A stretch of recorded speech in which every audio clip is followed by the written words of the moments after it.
Tuesday, and we're going solo tonight. Brian and Jeff have some other things going, and so we're going to take it over and we're going to talk NBA playoffs, updates, East and West Finals, the draft lottery coming up tonight. We're going to see who gets the first pick, NHL playoffs, and much more right after this.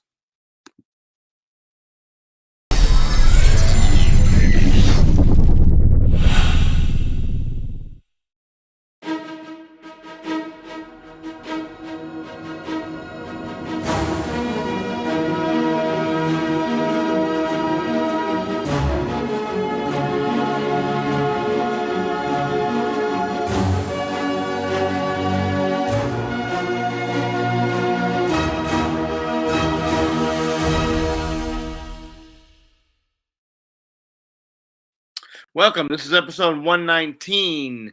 Talks on Tuesday. We're going to talk NBA playoffs. My name is Craig. I'm your host for this evening. So, NBA playoffs. We had 2 game sevens. We already knew that Miami and Golden State were in the East and West Finals. We knew our teams. They had 2 game sevens on Sunday, and they both ended up being blowouts. Kind of saw one of them coming, not the other one. The team that we expected to show up in Boston finally decided to show up Sunday. They played the way that they played when they swept Brooklyn. They did what they needed to do. They took care of business, and they eliminated the defending champs. It looked like at the end of the game that Giannis was just worn out from trying to carry the entire team and carry without Middleton. He was trying to do it all himself, and by the end of game 7, he looked exhausted and they just couldn't do anything. Meanwhile, Boston, anything they did, anything they touched went exactly how they were supposed to go. So this puts Boston and Miami, your 2 top seeds. The East played out just like the seeding said it was going to, just like it was meant to be. So that is going to be an amazing series. I think it's going to go deep. I think you're going to have game after game after game is going to be close and well contested. These teams know each other very well, and I think it's going to be a great series. Now, the surprise in all surprises. Dallas goes into Phoenix and absolutely blows them out of the gym. We knew that Luka was going to show up. He's averaging 39 points. Here's a team that this guy does what he does every game. He's averaged more points than anybody in a playoffs. He just does what he does.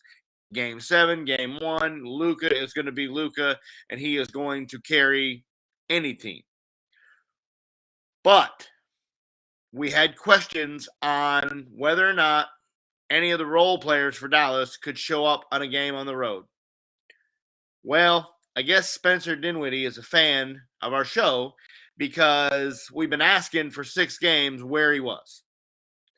For the first 6 games, he went and just wet the bed every time Dallas needed him.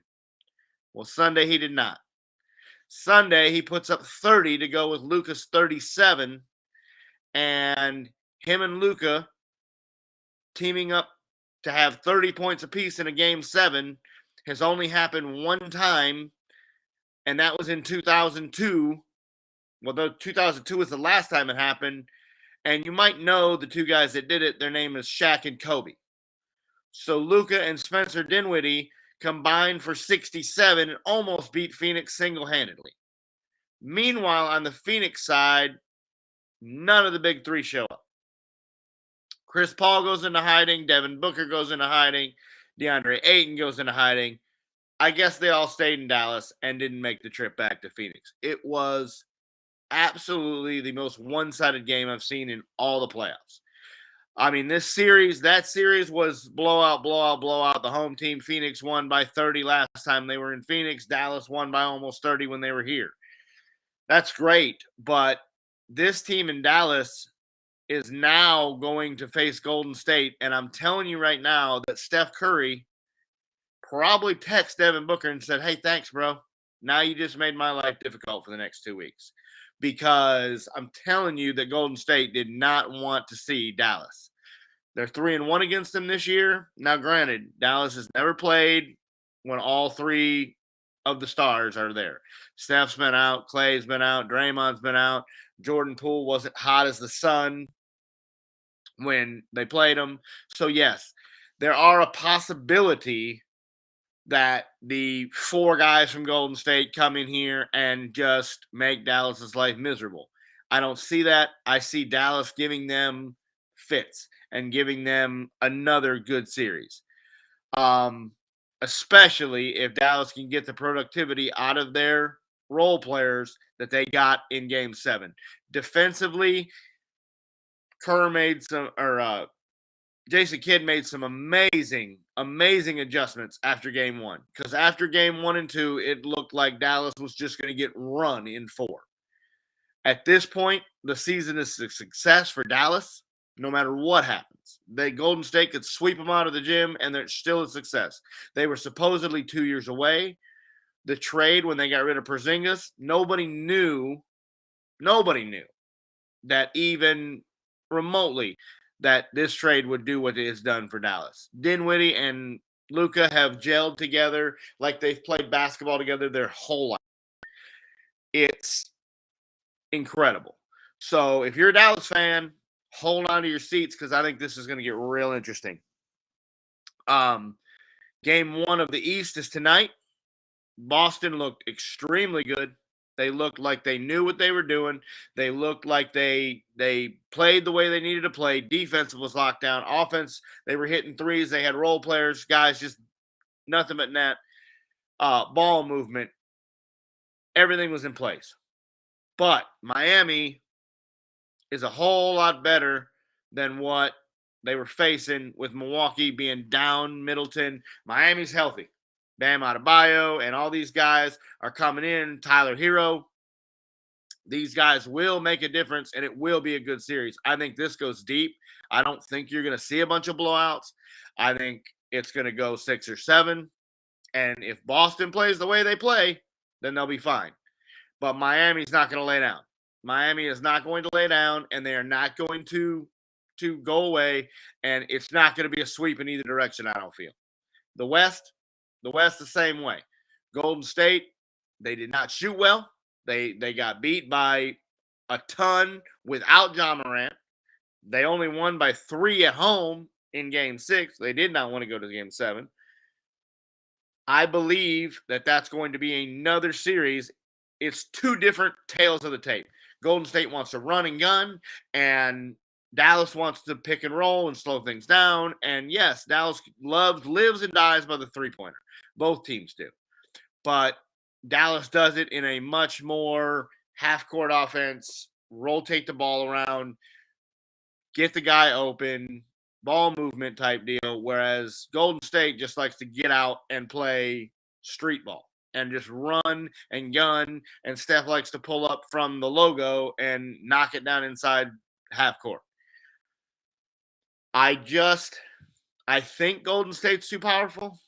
I thought Phoenix was too powerful. So I'm going to say that Golden State is going to win, and they are going to probably in 6, but if Dallas wins, it's not a surprise. At this point, they're playing with house money, and I believe Jason Kidd has the formula. This is a very, very reminiscent and reminder of 2011, and we all know what happened in 2011, where they shocked the world and won the NBA title. I'm not sure they can do it, but the way that it's set up, the way that it's done, the way that it's going, I believe they can. I think Golden State's too powerful, but I'm not positive. I never expected what I saw Sunday night. What I saw Sunday night was one of the most put together, thought out, executed plans that was ever executed in a Game 7. That was absolutely, positively one of the most methodical. I mean, yeah, Phoenix didn't show up, but they didn't show up because of what Dallas did. I mean, Dallas put the clamps down and made it difficult on them. And so I believe that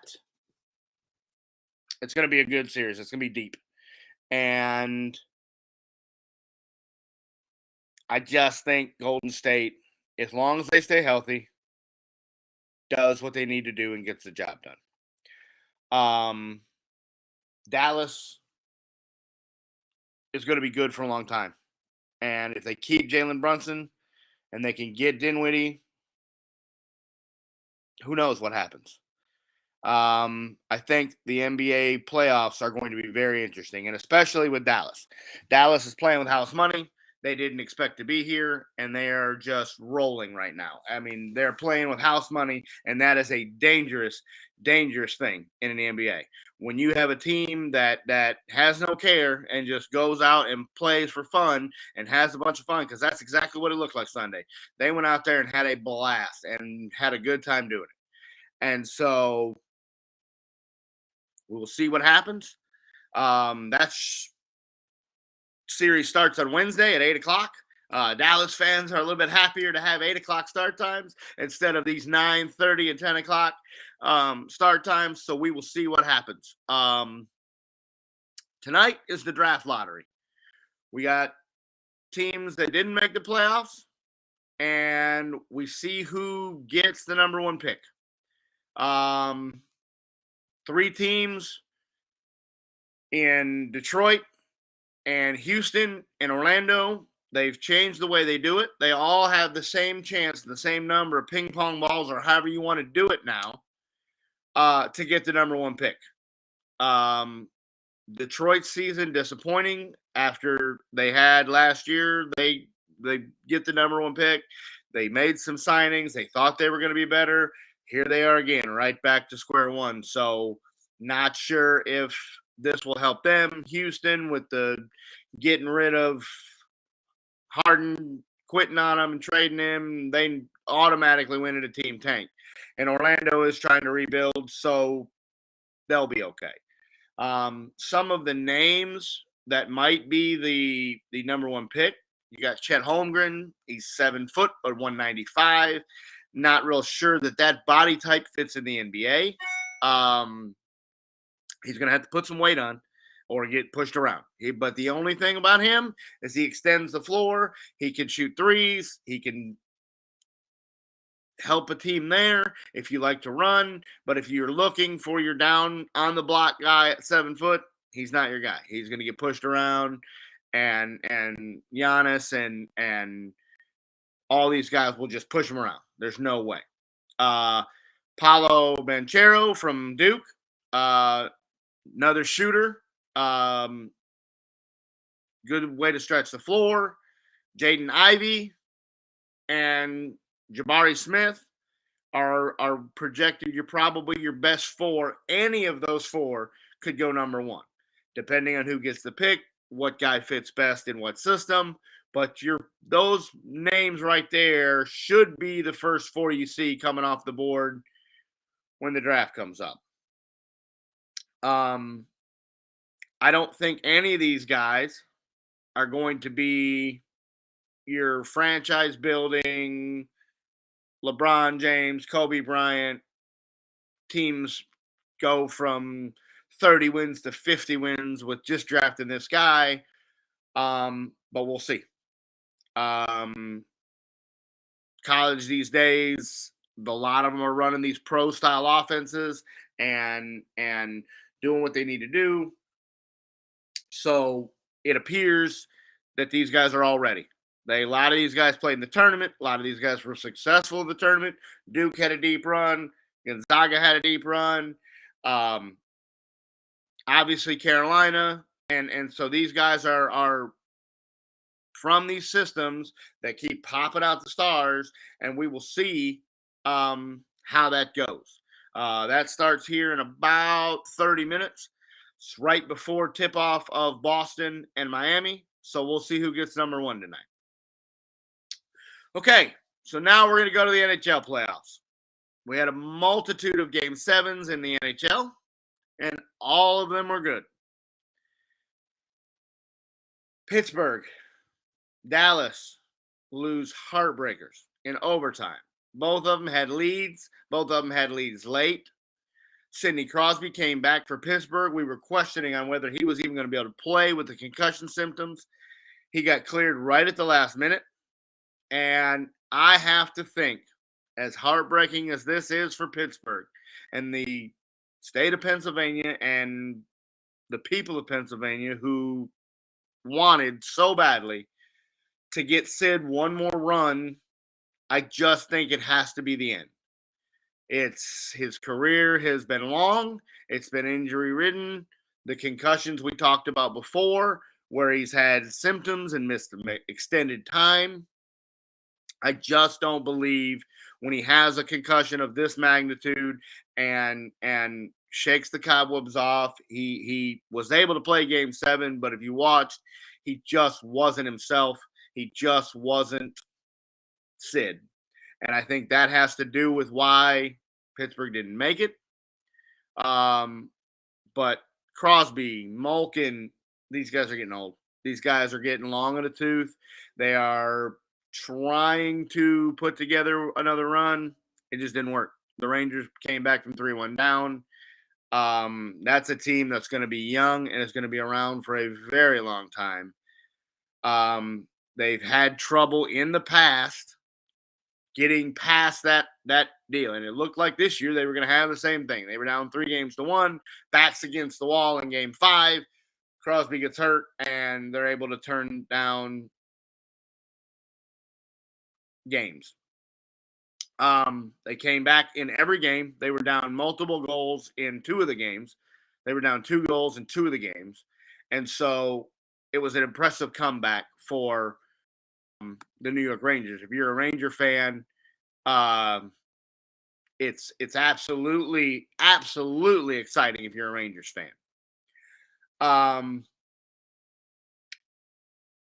Dallas. They played very well. They were a team. They were playing. Nobody expected Dallas to. They expected Calgary to walk in and walk all over them. Game 7 comes along. They come out 40 seconds into the game. Jamie Benn shoots, scores. Dallas is up. They're looking good. Ottinger. This kid stood on his head. If you are a Dallas Stars fan, you've got goalie. You don't have to worry about that for many years to come because this kid was his first full NHL season, and he stopped 64 shots in Game 7. And I would guarantee if you ask him, the game winner, he's going to tell you that he should have stopped it. He was probably exhausted. They faced 67 shots. That's terrible for what's in front of him. That's on the guys in front of him, the defenseman. You've got to be better in front of him. You can't let 67 pucks into the net. That, unexcusable. I understand Rupe Hintz was hurt, last minute scratch. I understand that it's Game 7 and energy's higher and people are just firing from all over the ice. But 67 shots on goal Dallas had half of that. They didn't even challenge the Markstrom. They didn't even challenge him. They didn't even challenge him at all compared to what Ottinger had to face. Ottinger stood on his head. He was the best goalie in the first round. Even though he's not here now, they've been eliminated. He was the best goalie in the first round. Save percentage, goals against. This kid did everything he could to will Dallas to victory. He just didn't get there. So, what we're looking for in the next round, you've got Calgary and Edmonton. These two teams hate each other. Calgary's going to be the favorite. We'll see. Canada has not had a Stanley Cup since 1993. So they're, to have both Canada teams facing each other in the second round, not what they wanted to do. They were kind of hoping to have both teams and maybe face in the finals and not, still you're only going to get one of them, but either way, they were hoping not to face now. It's going to be a brutal, low scoring fights like you've never seen before. You thought Calgary Dallas was bad. This is going to be, they might drop the gloves on the opening face off of game one. These two teams can't stand each other. History, a deep history of fights and brutal series and knockdown dragouts. It should be old school hockey, low scoring hits, forechecking. It's going to be great if you're a hockey fan. Blues, Avalanche. Avalanche are heavily favored, but kid from St. Louis finding his stride in goal. And so he found it a couple years ago and led him to the finals. If this kid can get hot again, that's what wins you games in the Cup playoffs, is your hot goaltender. So I think Colorado wins. I think probably in 6. They weren't even tested in the first round, so they've been sitting for a week and a half. We'll see if that rust plays into game one. You got the Rangers, Carolina. I think Carolina is favored in that series. The Rangers were drug out and beat up, gave everything they had to Pittsburgh, so wouldn't be surprising if the first couple games they were lackadaisical and didn't get a whole lot of offense and a whole lot of special teams in that. So it's going to be a good series. And then Tampa and Florida is your last series, and I think Tampa wins that.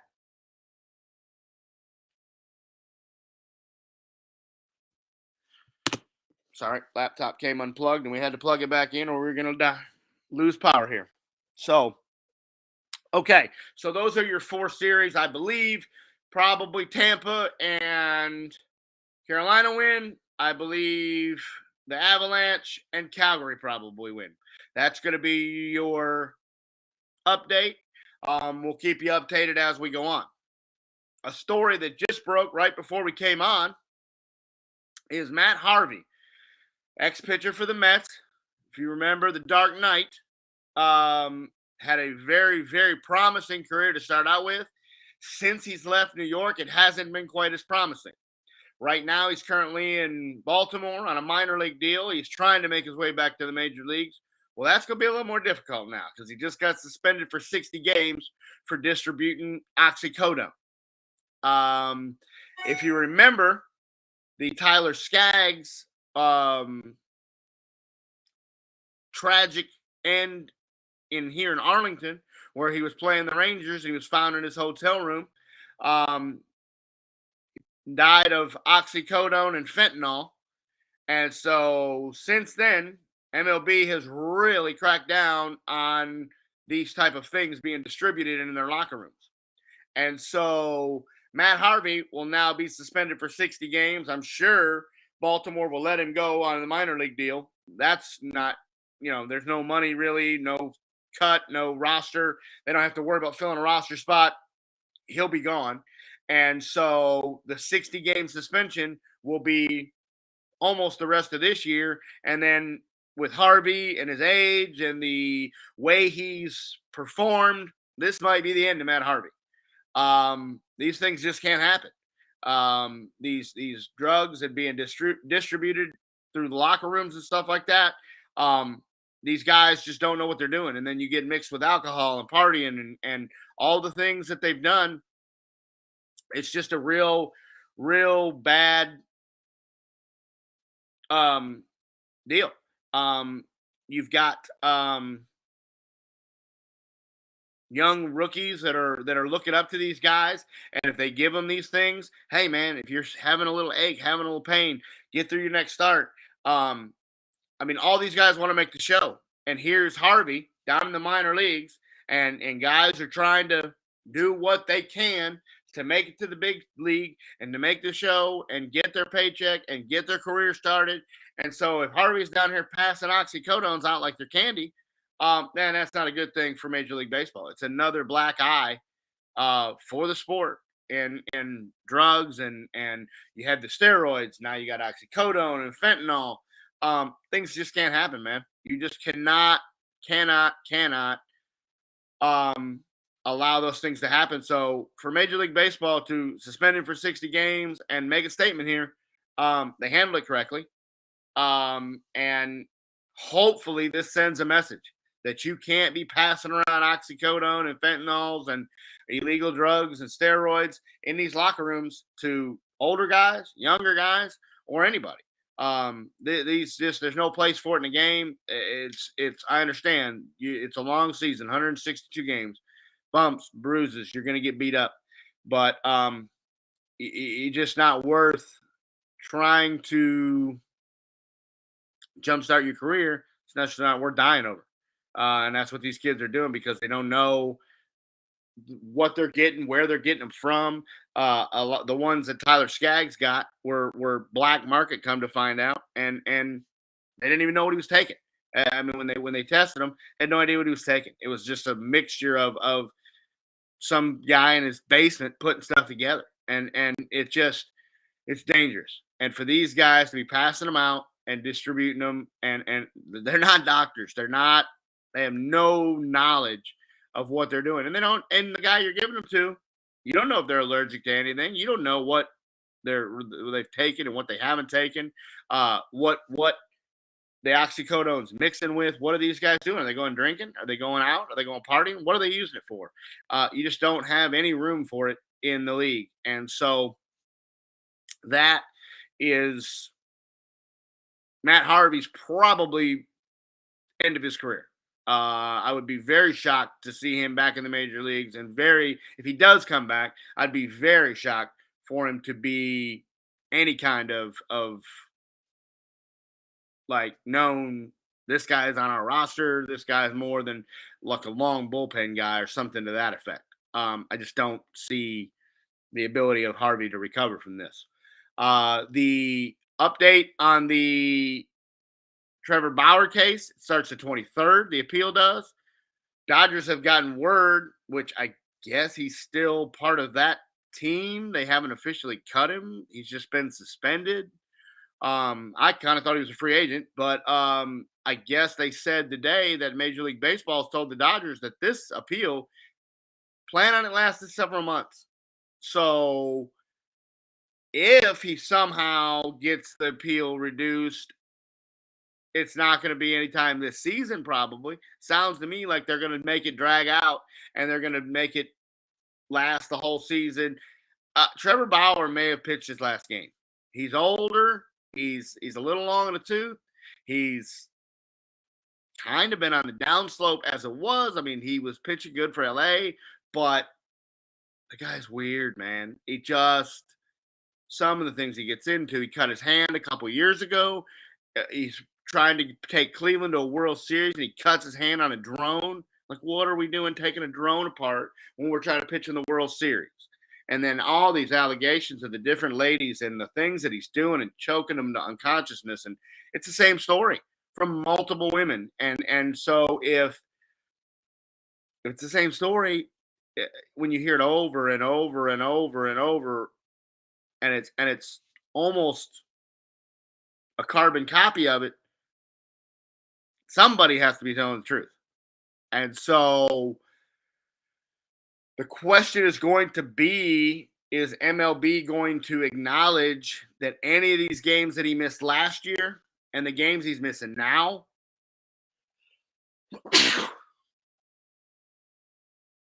that counting? Or is this going to be a whole new 2 year from the time they hit the gavel on the counter? Is it going to be 2 years from that point? If they count the time in the past, he might see him be able to recover. If they're saying, no, this is all new information, so this is a whole new suspension. That was all last time. This is new. His career's over. And so that will be surprising. But I was surprised to see today that Major League Baseball has said, yeah, this is probably going to last quite a while. So sounds to me like Major League Baseball is going to make life very difficult for Trevor Bauer to come back in. About it for baseball. We got some NFL news. Looks like finally that the NFL and Deshaun Watson are supposed to meet this week, and we're finally maybe going to get a word on how many games Deshaun Watson's going to miss for all of this that he's had with the masseuses and all this going on. Criminal side's been dropped. Money's been shelled out for the civil side of it. NFL conduct unbecoming. I think he has to get at least 6 games. If he doesn't get at least 6 games, it looks bad on the NFL for what they've done to Zeke, what they've done to other guys in the past, for things that are not, the Ray Rice incident starts with 2, goes to 4, then he gets banned from the league.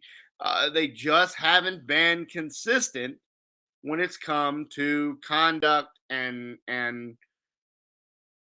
everything to that effect. It is very difficult to understand, very difficult to figure out what the NFL is going to do here. Cleveland has prepared themselves. They said they are prepared that to expect him to miss multiple games. That's why we're believing they're holding on to Baker Mayfield. There's been rumors swirling. Cleveland sends him to Seattle for this and that. Cleveland sends him to Detroit. Cleveland sends him to. They're just trying to get something for him. I think the NFL's waiting him out because they're like, you don't want him. We're going to wait until you just cut him and we don't have to give you nothing.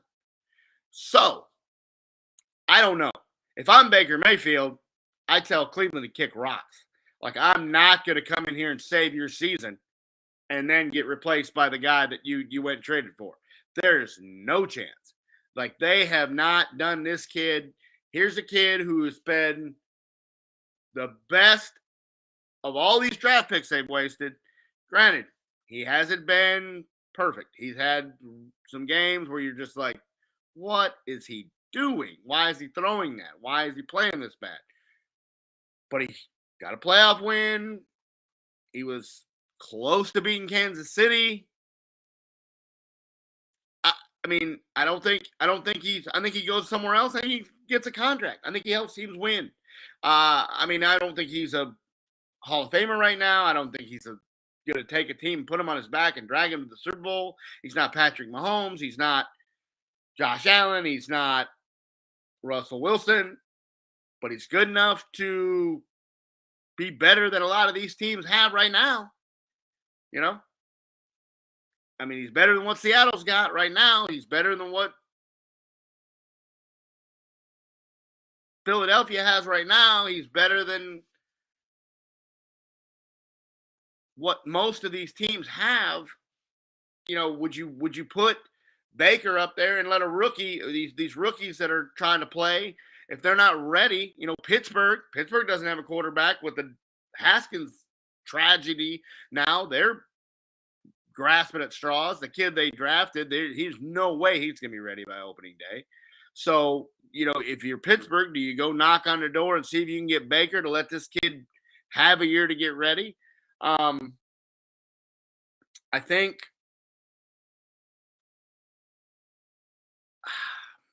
just think if I'm Baker Mayfield, I tell him, no, we're not doing it. Now, I don't know if the NFL works like the NBA and you could force your way out, or if Cleveland says, you're stuck, you're going to play. And you're going to play while Deshaun's suspended. And then when he comes back, you're going to hold his clipboard over here. That's a bad look at Cleveland if that's what they do. We'll see, though. This Goodell meeting with him, we're going to try to work it out. We're going to try to – it's got to be 6 games. It's got to be. I can't understand how you would want anybody else to be suspended, and then he has multiple. There's still people coming out on Deshaun Watson saying he did things inappropriately. I've just never understood it from a standpoint of what do you need that many physical therapists for, massage therapists for. Like, don't you just have one you go to? And I mean, if I'm the Texans, if I'm Cleveland, just hire one and put him with the team. Why are we putting him out there and to go to one in every city or multiple ones in every city? And it's a bad look. It's a bad look for Deshaun. So who knows what he ever did, what he didn't do. I don't think you're ever going to get the truth really come out of what happened. Um, so that's your Deshaun Watson update. Camps are starting. Rookie mini camps just finished. Regular season camps are full team camps are ready to start. Schedules came out. We talked about strength of schedule Friday. Don't really think that plays in because it's based on last year's schedule. It's based on the team not getting better, and by what you've done in trade, done in drafts, teams should get better. Teams like the Lions got better. Teams like the Saints got better. Seems like New England didn't get any better. That's still a head scratching draft.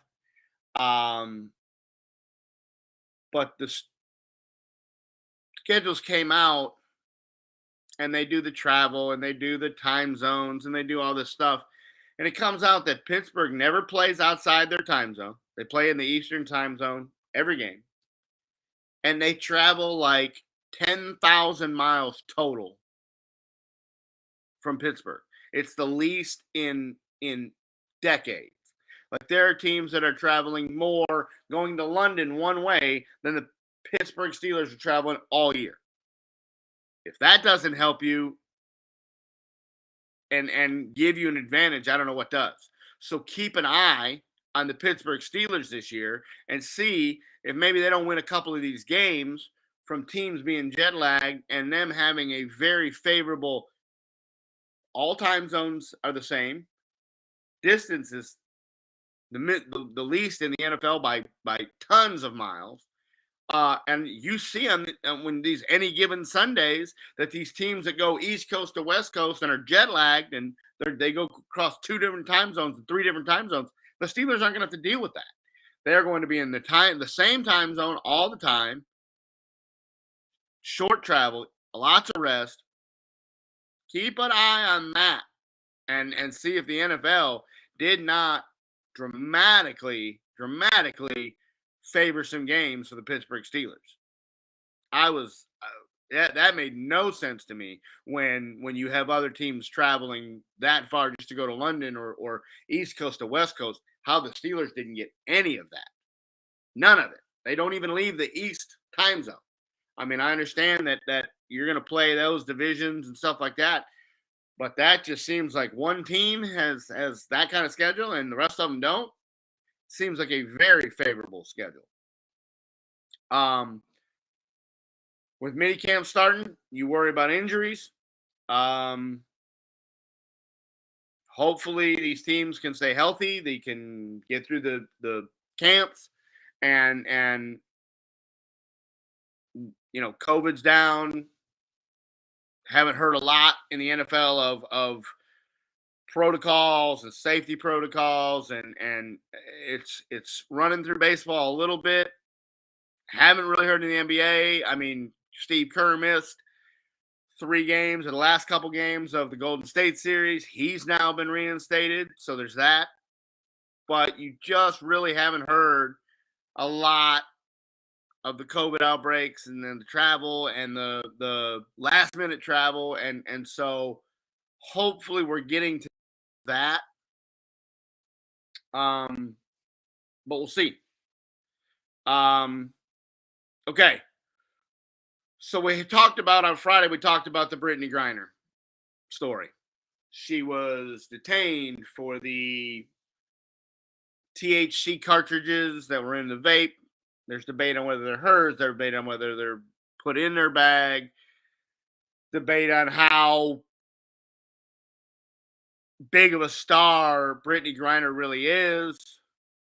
we talked about the possibility of the prisoner swap. Well, Russia has come out and they got an idea. And they're like, hey, we got this guy. 25 years, arms dealer. We'll give you Brittany Griner back if you give us the Merchant of Death. What? Excuse me? Who? The Merchant of Death, this guy is called. He's serving 25 years for smuggling arms from Thailand into the United States. Was going to blow up, just mass destruction all over. 2008, this guy gets arrested, serving a 25-year sentence. And that's who Russia wants in exchange for Brittany Griner. Yeah, I think we'll just we'll let this one play out. I don't think that's a fair swap. We got the Merchant of Death and arms dealer, and you got Brittany Griner. Okay. I we'll see what if Russia ups the ante here and tries to put some more charges or tries to say they're going to hold on to her longer. I just don't see swapping prisoners as the answer to get her back. I just, we've said she's wrongfully imprisoned. Hasn't been really a problem on we haven't been a complaint on the facilities or the way they've treated her, anything like that. But I just don't see prisoner swaps for a guy that's in federal custody, been in federal custody for 12, 14 years now of the 25-year sentence. Yeah, okay, served most of it. Probably not as dangerous as before. But I'm not giving him back. I'm not giving him back for Brittany Griner. Like, I don't, without offending anybody that the WNBA is not popular and Brittany Griner is not a star. Listen, we don't want any Americans over there in Russia being imprisoned for THC cartridges. Did she know she even had them? Did she forget? Did one of her teammates throw it in the bag and think, hey, Brittany, carry this for me? Who knows? But the bottom line is, it's not on any other day when Russia's not invading the Ukraine and the U.S. is not putting sanctions against Russia and we're not having war across the world, then they probably don't even arrest her. They probably confiscate the cartridges and we don't even hear about this story. But because of the wars, because of the sanction, because of President of the United States and Russia and the leader of Russia and Putin and all these guys, we're hearing about it. And we're hearing about it and they want to go for broke. And I just don't see that's the play or that's the way to do it. Like, that's eventually she comes home. Eventually she gets done. They're just not going to be able to hold her on cartridges of THC. It's just not the way it's meant to be. I think she gets released. I think she goes to trial. I think they find her guilty, and I think she gets a slap on the wrist and gets to be released. If they give up this prisoner swap, we're opening a can of worms we do not want to open. Going down rabbit holes we do not want to go open because they're like, well, if that worked, let's go get somebody else. And if we can get that for Brittany Griner, well, let's go get one of these other stars. You just don't want to start feeding into that and going into that and making deals with the devil in Russia. You just do not want to do that. one more story that came out back in the NFL. The Packers made Jair Alexander the highest paid cornerback in NFL. I mean, that's great. Seals up your defense, but it's a bad look. You got Aaron Rodgers, and you told Aaron, you take all this money, and we can't pay any wideouts. You're not gonna have anybody to throw the ball to. Aaron's like, that's fine. I want my money. All right. They trade the wide receiver. They get rid of him. And now they go back up the Brinks truck for Jair Alexander. And if I'm Aaron Rodgers, I'm like, guys, didn't you tell me you couldn't afford my wide receiver? Why are we paying that guy more than anybody? We couldn't have split that a little bit. We could have kicked the can down the road a little bit, gave Jair some money up front and backloaded his and still paid a wide receiver. I mean, here's Odell Beckham. He's out here running around, free agent. Rams say they want him back. They haven't signed him. There was a deal I thought that was done last week on the Patriots. Thought he was going to New England. That's not seeming to be a deal. So, I mean, if he goes to Green Bay, but I mean, now that they've paid Alexander, I don't think you can pay a wide receiver. So it's just a bad look when these teams that are sitting here telling these guys, we don't have money to do this, and then they turn around and slide money over here and make a huge mega deal with another player, and they go, well, I thought you didn't have any money. What is that? So, I mean, congratulations for Jair Alexander. I'm proud of you. You got your money. Hopefully, you don't go get hurt. Hopefully, you lock Green Bay's defense down, and maybe you don't need offense. Maybe you go and do fine on defense, and it makes such a difference that Rodgers doesn't have to put up 30 a game like he's had to in the past. I just don't know how you go and pay Alexander after telling your quarterback, I don't have money to keep your wide receiver. I don't have money to draft. I don't have money to trade. We're salary cap stricken because of the contract we give you, and then we give out one of the biggest in position history. That's a fast path. I mean, if you remember, that's why he was upset and wanted traded or was going to retire, was his relationship with the front office. Well, this can't do a lot to make the relationship with the front office better.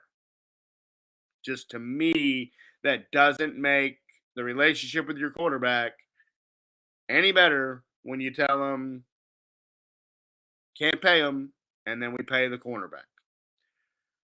So,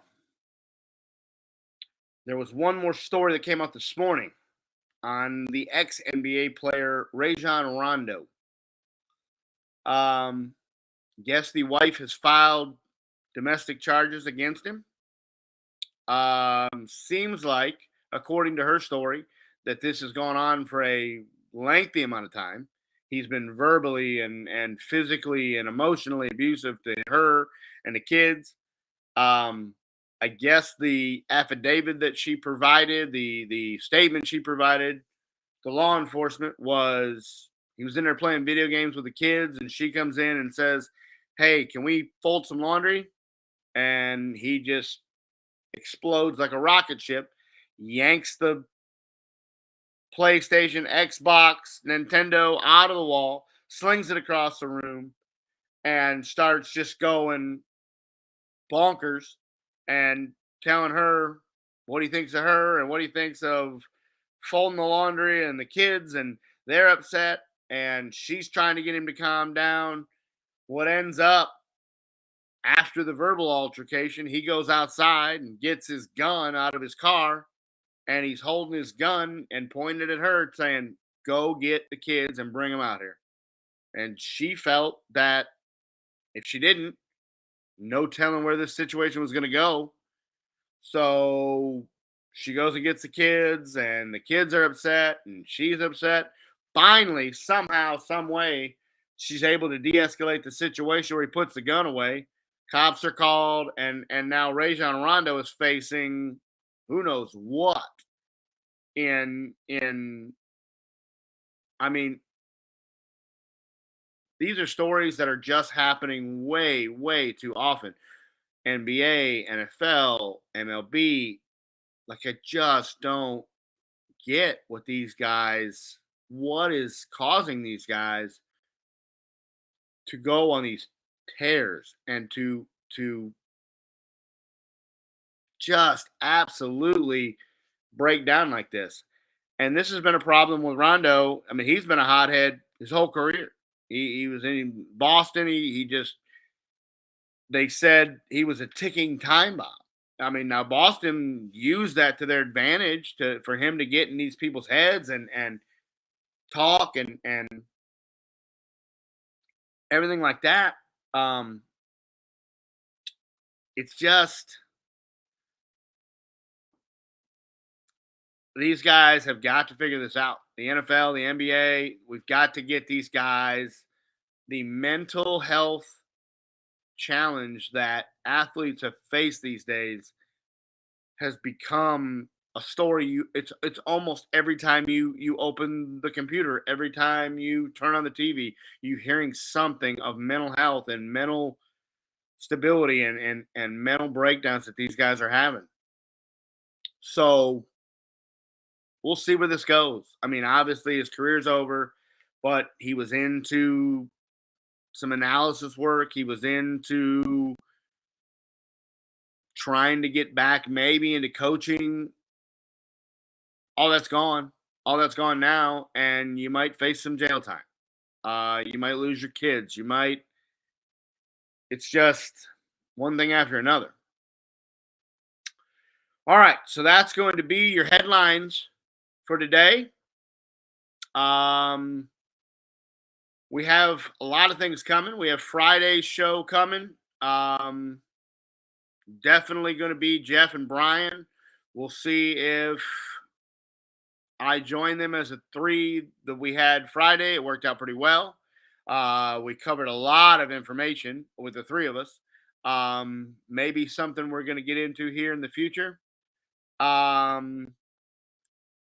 Get to the what's in our locker segment. And been a busy week. Been a busy week already. It's Tuesday. Been a busy week at work. Put in quite a few hours already. And we're ready for it to slow down a little bit. We're ready. I'm ready for the NBA playoffs to see where these teams go, what happens. Can the Dallas Mavericks recreate what they created on Sunday? Can Jason Kidd come up with a plan to lock Golden State down, the shooters, the percentage they're shooting, the defense, the role players? Can he keep these guys rolling? Luka is always going to be Luka. Can we keep the other guys involved? Can we keep the guys rolling?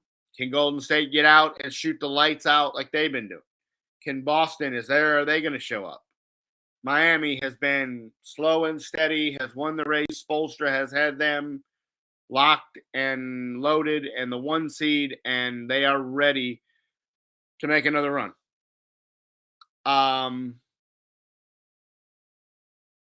NHL, looking forward to those series. They're going to be brutal. They're going to be low scoring. I think the only series that probably really gets off to the races is the Colorado Avalanche. That offense in Colorado is high flying. And we'll see if the goalie from St. Louis can get hot and slow him down. He did in the first round. He was able to carry St. Louis to that win. We will see. We will see you guys Friday. Thank you for joining us. And remember, keep it outspoken.